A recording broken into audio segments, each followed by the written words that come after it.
nomadic and semi-nomadic and welfare organizations, including the Savitribai Phule Shikshan Prasarak Mandal and Bhatke Vimukta Vikas Parishad to support these communities.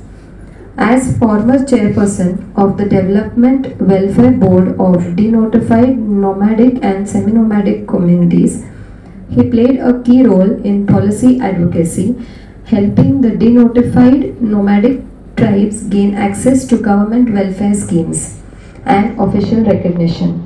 He worked to remove the colonial era stigma of criminal tribes, promoted social inclusion, and pushed for better education, healthcare, and housing. His work has empowered thousands through dignity, rights, and opportunity. Shri Bhikkhu Ramji Idhate's efforts have led to real policy change and social transformation, helping thousands find a voice, identity, and future. His work exemplifies grassroots activism with national impact. I request Padma Shri Bhikkhu Ramji Idhate to deliver his talk. अतिशय उत्तम अशा आपल्या कार्यक्रमाचे नवीन अध्यक्ष भुजबळजी याने Armstrong त्याने आता charge घेतलेला आहे आणि आपली टीम सुद्धा घोषित केलेली आहे. आत्ताच आपण जे भाषण ऐकलं आपल्या विषयाशी संबंधित त्याच्या तपशिलाकडे नेणारं आणि आपण ज्याच्यासाठी काम करतो त्याची नेमकी समस्या काय आहे ते समजून घेणं आणि डे टू डे त्याच्यामध्ये होणाऱ्या नवीन नवीन बदलांचा सुद्धा आपण मागोवा घेतला पाहिजे असं गेस्ट ऑफ ऑनर आत्ता ज्यांचं आत्ता आपल्यासमोर भाषण झालं अतिशय उत्तम असं एक भाषण डॉक्टर नवीन कुमार यांचं आपण आता ऐकलेलं आहे. मगाशी अतिशय 2 उत्तम लेक्चर्स मी ऐकली आणि गायनॉकॉलॉजीवरचं माहिती ऐकत असताना मी थोडं भूतकाळामध्ये गेलो आणि या भूतकाळामध्ये आधुनिक तंत्रज्ञान किती पुढे गेलेलं आहे आणि त्याच वेळी आपल्या देशामध्ये काय स्थिती आहे. मी गेलो होतो जयपूरला भारत सरकारच्या DNT कमिशनचा चेअरमन म्हणून मी गेलो होतो. रस्त्याने जात असताना एका रस्त्याच्या बाजूला एक बाई एका लोखंडावर घण मारत होती. तापलेलं लोखंड त्याला आकार देण्यासाठी घण मारतात आपण ऐकलं असेल किंवा अनेकांनी पाहिलं पण असेल आणि ती अत्यंत वेगाने असं मारत होती.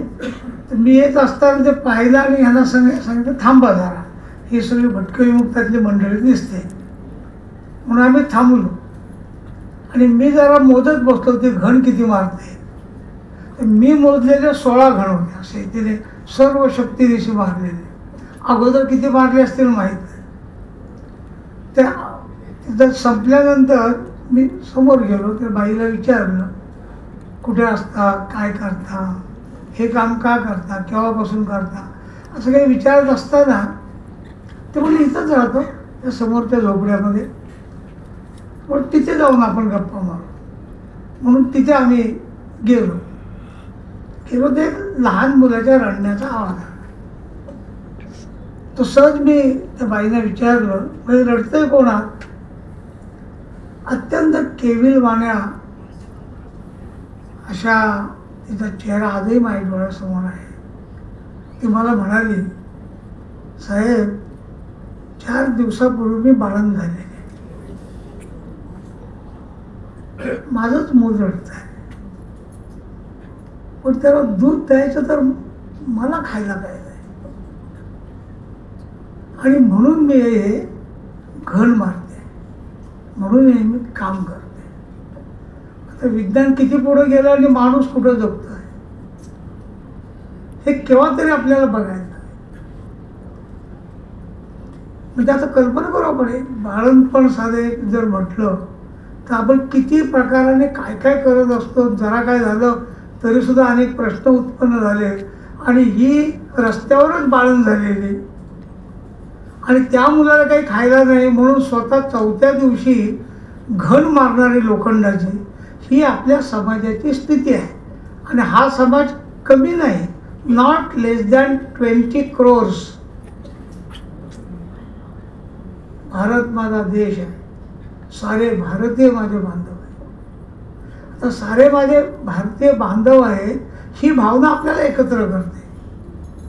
अतिशय उत्तम आता एक शब्दप्रयोग केला डायरेक्टरने आपल्या, की कलेक्टिव्ह आणि इंटिग्रेटेड इफर्ट्सची आवश्यकता आहे. त्यातच समाजाचा विचार येतो. आणि म्हणून मला असं वाटतं की ज्यावेळी असा एखादा समूह आपल्या समोर आहे की जो अत्यंत चॅलेंजिंग गोष्टी स्वीकारतो आहे, स्वतः काही त्याच्यामध्ये इन्व्हेस्टिगेशन करतो आहे, नवनवीन शोधांना जन्म देतो आहे, अशा डॉक्टर्स मंडळींच्या समोर हा विषय जर आला तर कदाचित त्याचा उपयोग होईल. मी एकदा होमिओपॅथीचे काही डॉक्टर्स दिल्लीमध्ये 2-4-5 वेळा आलेले पाहिले. माझे एक मित्र होते मंत्री, त्याच्याकडे 2दा जाऊन आले. त्यापैकी एकाच्या लक्षात आलं की दादा इदाते आपले महाराष्ट्रातले आहेत.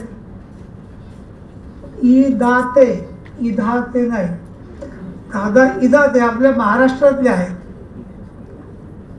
तुम्हाला भेटायला आले. तर मला म्हणजे असं आहे, अमुक आहे तमुक आहे, आम्ही होमिओपॅथीचे आहोत, आम्ही खेड्यापाड्यात काम करतो, एखादी इमर्जन्सी जरी आली, इमर्जन्सी साप कुणाला जरी चावला तर आम्ही ट्रीटमेंट करू शकत नाही, कुठलं इंजेक्शन देऊ शकत नाही. आता याला काहीतरी मार्ग निघाला पाहिजे. ते म्हणलं काय काय केलं? म्हणलं खूप केलं म्हणले, कंटाळलो आम्ही. आता तो म्हणलं आणखी एक प्रयत्न करू आपण, तुम्हाला कुणाकुणाकडे जायचं आहे. त्या सगळ्या मंत्र्यांकडे मी त्याला घेऊन गेलो. त्यांच्यासमोर सगळा विषय त्यांनी मांडला आणि तरी नंतर मधला काळ येईल आणि काही होईना त्याच्यामध्ये. मग मी प्राईम मिनिस्टरने एक पत्र लिहिलं. ती सगळी समस्या, ते काय काय करतायत, सामाजिक स्थिती कशी आहे, असं मी पत्र प्राईम मिनिस्टरना लिहिलं. ते पत्र त्यांनी पाहिल्यानंतर त्यांनी सेक्रेटरीला बोलावून घेतलं आणि म्हणले यांना जाऊन प्रत्यक्ष भेटा. ज्यांनी हे पत्र लिहिले त्यांना प्रत्यक्ष भेटा. ते मला भेटायला आले सेक्रेटरी. ते होते आयुर्वेदाचे होते मुळात. त्या आता म्हटलं तुम्ही आयुर्वेदाचे म्हणून तुम्ही होमिओपॅथीबद्दल काहीतरी बोलणार, तर मला कुठल्या पॅथीबद्दल काय म्हणणंच नाही.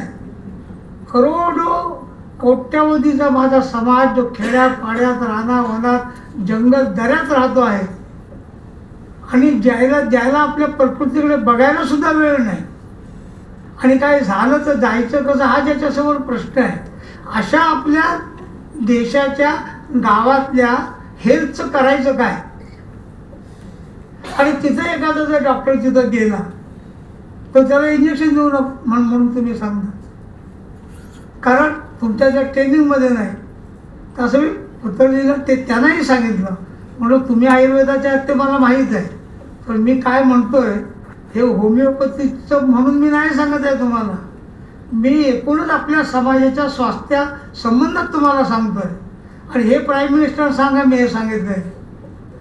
आणि मग थोडा काळ गेला पण प्राईम मिनिस्टरनी लक्ष घालून त्याचा तो निर्णय केला आणि होमिओपॅथी डॉक्टरांचा हा एक प्रश्न सुटला.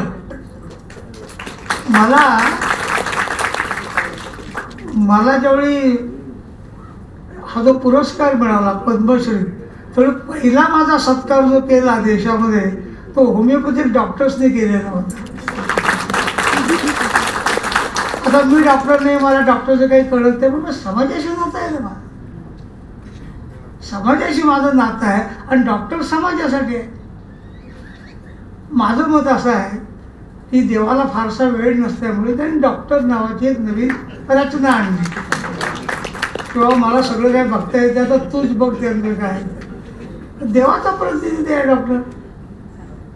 ही भावना जर आपण मनात घेतली तर मला असं वाटतं की अनेक प्रश्न आहेत. एक आता मेडिकलच्या आपण अजून मेडिकलच्या अनेक गोष्टींचा आपण विचार करतो. अनेक प्रश्न समाजात असे पडलेले आहेत, काही त्याची आपल्याला माहिती असतं असं नाही. आणि म्हणून मगाची मी विषय जो सांगितला तर मगाशी ते मी ऐकत असताना मला माझ्या प्रवासाचे 2-3 अनुभव लक्षात आले, म्हणून त्याच्यातलं मी एक सांगितला सोल्युशनचा एक सांगितला. प्राईम मिनिस्टरने लक्ष घातलं. मी आपल्याला अनेक वेळा चळवळ असते ना, तर भटकळी मुक्तांचं तुम्ही नाव सांगितलं, DNT असं इंग्रजीमध्ये म्हणतात, महाराष्ट्रामध्ये VJNT असं त्याला म्हणतात. याचे मुळात भटके आणि विमुक्त कोण? विमुक्त म्हणजे आपल्या देशातले फ्रीडम फायटर्स, ज्यांनी सर्व प्रकाराने इंग्रजांना सळो की पळो केलं.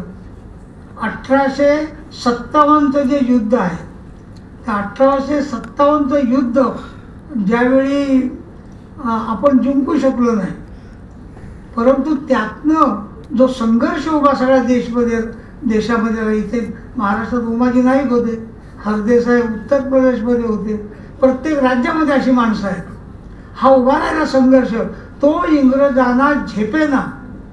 आणि म्हणून सगळे लढवय्ये त्या काळातले होते, त्या सगळ्यांनी त्यांनी क्रिमिनल ठरवलं. क्रिमिनल, पुढची पिढी सुद्धा क्रिमिनल बाय बर्थ असं त्यांना म्हटलं. आणि 1871चा CTA क्रिमिनल ट्राईब ॲक्ट आणला आणि ते क्रिमिनल झाले. कोण? जे फ्रीडम फायटर होते ते. आणि आता आम्ही काय म्हणतो, ते एक्स क्रिमिनल आहे. आम्ही क्रिमिनल सोडत नाही, एक्स क्रिमिनल आहे. फ्रीडम फायटर होते. राजा रणजित सिंह क्रिमिनल होते का? ते आम्ही DNT मध्ये, डिनोटिफाईड मध्ये. अहिल्यादेवी होळकर असा राज्यकर्ता झालाय डिनोटिफाईड मध्ये. किती आज तो आपला विषय नाही. अशा समाजामध्ये ज्यावेळी मी प्रश्न पाहतो त्यावेळी असं लक्षात येतं की खूप मोठा स्कोप आपल्या ह्या क्षेत्रामध्ये आहे. म्हणजे आता इथे मी काम करायला गेलो यमगरवाडीला, तिथे एक भटकळी मुक्तांचं एक आश्रमशाळा सुरू केली 30-32 वर्षापूर्वी. हजारो विद्यार्थी त्यातनं बाहेर पडलेले आहेत. त्यावेळी सुरू केली त्याची आम्ही एक मिटिंग घेतली, छोटे झोपड्याला बांधलं तिथे आणि मिटिंग घेतली. बरेच आले होते, पारधी अमुक प्रमुख सगळ्या मंडळीचे लोक आले होते. एक महिला आली. ती महिला कशी होती, तिच्या हातामध्ये एक बाळ होतं, तिच्या कडेवर एक बाळ होतं आणि तिच्या पोटामध्ये एक बाळ होतं. बैठकीमध्ये बसलो आणि थोड्या वेळ त्या मातेच्या कळा यायला लागल्या, पोटात दुखायला लागलं. तर कोणीतरी म्हटलं, अरे ते पोटात दुखतंय म्हणजे ते डिलिव्हरीचं काहीतरी असतं, असं करायचं काय त्या बाळाला. म्हणून तिला शेजारी एक होती झोपडी, त्या झोपडीत जा म्हणून सांगितलं. तिथं गेली आणि त्या महिलांना मी सांगत होतो त्यांच्याबरोबरच्या, तुम्ही जा तिथं बघा काय आहे ते. तू कोण हले ना, आता हे काय करायचं. मग मी 2-3 वेळा म्हटलं तर बाई म्हणली, तुम्हाला हे कळत नाही का. मला ते सांगते, तुम्हाला हे कळत नाही का की नवीन जीव ज्यावेळी जन्माला येतो तर अगोदर कोणाला तरी मरायला लागेल ना, त्याचा पुनर्जन्म कसा होणार. आम्ही तिथं मेलो तर तुम्ही जबाबदार, आम्ही नाही जाणार. आता पुढची मी कथा सांगत नाही तुम्हाला, मोठी आहे कथा. काय करायला यावं तुम्ही. म्हणजे अंधश्रद्धा सुद्धा किती अंधश्रद्धा. दुसरं आम्ही गेलो इथे लातूरमध्ये निलंग्यामध्ये अनसरवाड्याला, गोपाळ नावाचा एक समाज आहे, त्याचं काम करायला गेलो. तिथे एका तरुण मुलीची डिलिव्हरीची वेळ आली आणि तिला डिलिव्हरी काय होईना. पहिला दिवस गेला, सगळ्या महिला जमल्या, त्यांची जी काय पद्धत असेल त्याप्रमाणे बघितलं त्यांनी, ती बाळंतच होईना. दुसरा दिवस जात आला तरी बाळंत होईना. अनेक प्रयोग करायला लागले.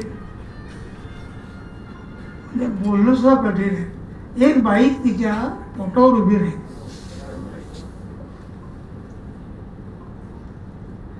आता काय करायचं. कार्यकर्ते आमच्याबरोबर डॉक्टरकडे चला, डॉक्टरकडे आम्ही घेऊन जातो. आमचा एक कार्यकर्ते तो म्हणे डॉक्टरकडे नाही का, अहो डॉक्टर हा पुरुष असतो ना, पुरुषाचा हात जर आमच्याकडे महिलेला लागला तर महिलेला आम्ही समाजातून बाहेर काढून टाकू. आपण मेडिकलचे लोक आहोत ना. मग तिथे आम्हाला ते केला बी कसं तरी तिथपर्यंत गेलो, तिथे करायला लावली डिलिव्हरी डॉक्टरना, तो भाग सोडून देऊ आपण. पण मग आमच्या लक्षात आलं की केवढा मोठा प्रश्न आहे समाजांचा. मग आम्ही मुलींना नर्सिंगचे कोर्सेस सुरू केले. त्याच्यामध्ये जवळजवळ 101 मुली आपल्या तिथल्या नर्सेस आहेत. आता त्या समाजात काही प्रश्न येत नाही, आता पुढे डॉक्टरकडे यायचाही प्रश्न येत नाही. हे प्रश्न आपण कसे सोडवणार, समाज म्हणून काय, भारत माझा देश आहे कळलं आपल्याला, आणि संस्कृती एक आहे, मानवतेची भाषा आपण म्हणतो, परंतु सगळ्या जगाला आम्ही उत्तम आर्य बनवू, परंतु विश्वमार्य वसुधैव कुटुंबकम, सगळी वसुधा आमचं कुटुंब आहे. अरे यांचं करायचं काय कुटुंबातल्या लोकांचं. असं मला असं वाटतं की असे जे विषय समाजामध्ये आहेत, आपल्याला माहीत आहे की आपल्याला आपल्या या जो पेशा आपण स्वीकारला त्याची माहिती आहे. मुळामध्ये त्याचं आपल्याला माहीत आहे की हिप्पॉक्रेट्स नावाचा एक अतिशय उत्तम फिजिशियन ग्रीकमध्ये होऊन गेला. तो साधारणपणे 460 ते 370 BC असा त्याचा जन्म आहे. त्याच्या नावावरून किंवा त्याला समर्पित म्हणून एक डॉक्टरना शपथ घ्यावी लागते, ओथ घ्यावी लागते. ती ओथ काय म्हणतो त्याला आपण, हिप्पॉक्रेटिक ओथ. सर्टन एथिकल गाईडलाईन्स त्याच्यामध्ये आहेत. आता त्याच्यामध्ये कुठल्या गाईडलाईन्स आहेत, आपण ज्या शपथ घेतो डॉक्टर सगळे, तर ते प्रामुख्याने काही सांगतो. सर्व्हिस टू ह्युमॅनिटी, ह्युमॅनिटीची मी आता भाषा करत होतो, सर्व्हिस टू ह्युमॅनिटी, मी आता तपशील सांगत नाही. Respect for patients, respect for patients, confidentiality, की जे घडलं, जे पाहिलं, जे आपण ज्याला उपचार करतो आहोत ते जगाला नाही सांगायचं, ते कॉन्फिडंट आपण ठेवलं पाहिजे. नॉन मालफिशियन्स, माल प्रॅक्टिस जी होते अनेक ठिकाणी ती करता कामा नये. मेडिकल नॉलेज, आपलं जे मेडिकल आहे, आपण जे शिकतो आहोत त्याचं नॉलेज आपल्याला मिळालं पाहिजे. आणि continuing education to keep learning and improving their skills. आता आपण एक क्विजचा कार्यक्रम आहे, त्या क्विजच्या कार्यक्रमामध्ये एक जवळजवळ 90% पेक्षा अधिक लोकांनी ज्याचं उत्तर दिलं ते उत्तर चुकीचं आहे असं साहेबांनी सांगितलं. आणि असे 3 किमान प्रश्नोत्तरं तिथं झाली, आणि कुणाची, सगळ्या डॉक्टर्सची. म्हणजे काय केलं पाहिजे, हे काही चुकीचं आहे, काय ओध घ्यायचे. पण अनेक वेळा काय होतं, ओध घेतात पण लक्षात राहत नाही नंतर. आणि घेतली होती मागं ती कायम पाळण्यासाठी असते. म्हणून आपला जो पेशा आपण स्वीकारलाय, आता काही लेटेस्ट लोक असतात ते म्हणजे असं ओतबीत काय मी मानत नाही, असे असतात, ते सोडून देऊ आपण. पण समाजाचं भलं करणं, देश धर्म संस्कृती जर नीट चालायची असेल तर समाज सुदृढ असला पाहिजे. समाजाच्या वैयक्तिक जीवनामध्ये, सामाजिक जीवनामध्ये, आता आपल्या डायरेक्टरने सांगितलं की किती वेगाने व्हायरसेस वाढत आहेत, किती प्रकार, काल किती होते, आज किती झाले. ह्याचा अर्थ व्हायरसेस आहेतच, आता डिटेक्ट झाले आपल्याला, असं ज्ञान आहे. म्हणून ज्ञान हे सतत इम्प्रूव्हिंग आहे, सतत आपण विद्यार्थी असलं पाहिजे सतत.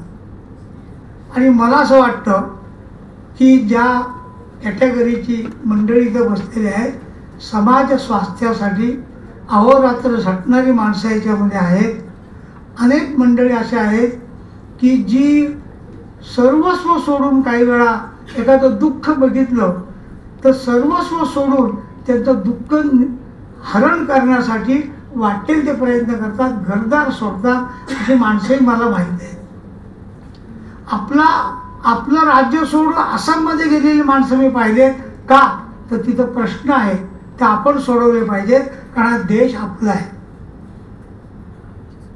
म्हणून मला असं वाटतं की असे जे कार्यक्रम असतात, अशा कार्यक्रमामध्ये, नाही तर मला बोलवण्याचं काही कारण नव्हतं. समाजाचा विचार काही मंडळी करतात. त्यांनी सांगितलं की पद्मश्री मिळाली, ही 2023 मध्ये मिळाली. 2022च्या पद्मश्रीच्या सिलेक्शन कमिटीवर मी होतो.